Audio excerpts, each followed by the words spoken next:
Well, Austin Matthews misses on that penalty shot in the shootout last night, and the Leafs lose another one. They'll visit the Rangers tonight after the fifth straight loss for the team last night. Matthews, they're denied in the shootout. Devils win this one 4-3.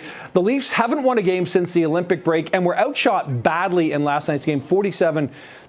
We'll see what happens tonight. Of course, this is one day ahead of the trade deadline, and the team scratched several players, including Bobby McMahon, Scott Laughton, and Oliver Ekman-Larsson. Well, not even sure if they'll be in the lineup tonight. So let's talk about the struggling Leafs. Gord Stellick, the host of SiriusXM's NHL Network Radio.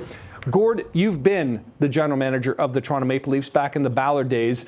These kind of feel like the bad old Ballard days, the way this team is playing this season. What's a GM to do in a situation like this? Yeah, I sort of became the expert about when you're struggling, what you do. So, and I've enjoyed on the broadcast side many good years watching. So I got to tell you, Nick, the problem here is this is unexpected. It's one thing when you plan to rebuild and retool, okay? Then you came into this season, much like before they drafted Austin Matthews when Lou Lamoriello was here, and you knew it was going to take a little bit of time. So what's going on now is it's like, okay, everyone says get some assets, acquire some assets, some draft picks. Well, that's fine. It's really the Chicken Little complex. The sky is falling down. It's like a fire sale. It's like you and me are in a house that's burning. You grab Austin Matthews, I'll take Willie Nylander. We run out, and the rest of the stuff, who knows what's going to happen. So they're going to make the best what they can the next few days, but that doesn't mitigate that the season has been a very unexpected disaster, and there's a lot of things to review and look at in the offseason. There's no miracle on ice coming in the next couple of days. Yeah, this is shocking. And I mean, and that 27-shot effort last night, I mean, it's just been so lackluster since coming back from the Olympics. Everyone was thinking that, Austin Matthews was going to pick this team up after getting a gold medal. That clearly hasn't happened. And interestingly, in Sean Leathong's report for CTV last night, a lot of the fans he talked to said trade Austin Matthews, but you just sort of used him and Nylander as the exceptions, it seemed, to who would be trading. Do you think everyone's on the table, or are some players on this team untouchable right now?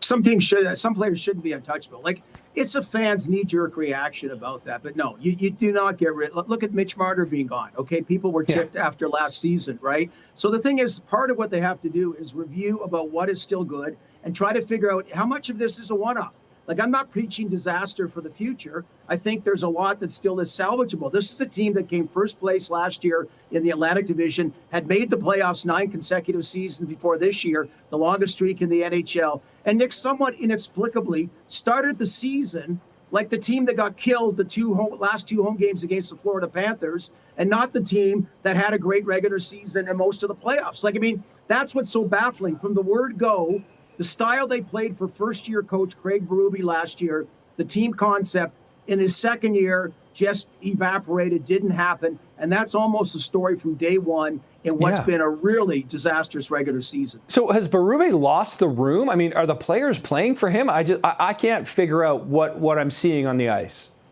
Well, I can't figure out whether you want to call. I never will say lack of heart, but a lack of the bleep factor, a lack of the passion. Yeah, that seems to be what they're showing. I don't believe they're trying to get the coach fired. I mean, they were playing to get Mike Babcock fired a number of years ago. It's not uncommon from time to time. So I believe they're not trying to get him fired. I'm not saying fire anybody, but everything is up for review at the end of the season, because it's from top to bottom. You got to be accountable. Yeah. And this particular season, nobody ever saw it coming, and you got to make sure it doesn't happen again. Yeah, so we got McMahon, Laughton, Ekman-Larsson appear to be potentially on the trading block. Didn't suit up last night. I suppose likely won't suit up tonight in the Big Apple. Are they good enough prospects, or not prospects, but assets that they could get something in return that could potentially change the game for the rest of this season? Well, nothing will change the game this season's done. But as far as trying to, and the sad part is you don't have a first-round pick the next 2 years. You've only got one draft pick in the first 4 rounds each of the next 2 drafts. So you overspent in trying to win a Stanley Cup, and now it's coming back and biting you in the butt.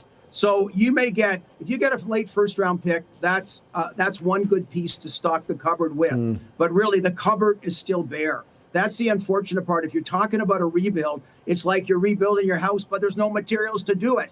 Okay, so you're adding a little bit, but right now you're adding the guy that comes on the roof and puts a few tiles there to stop the dripping. Wow, that is something else on a season that was not expected to go this way. Here we are. Gord Stellick, host of SiriusXM's NHL Network Radio. Gord, always appreciate this time and insight. Thanks for joining us this morning. My pleasure, Nick.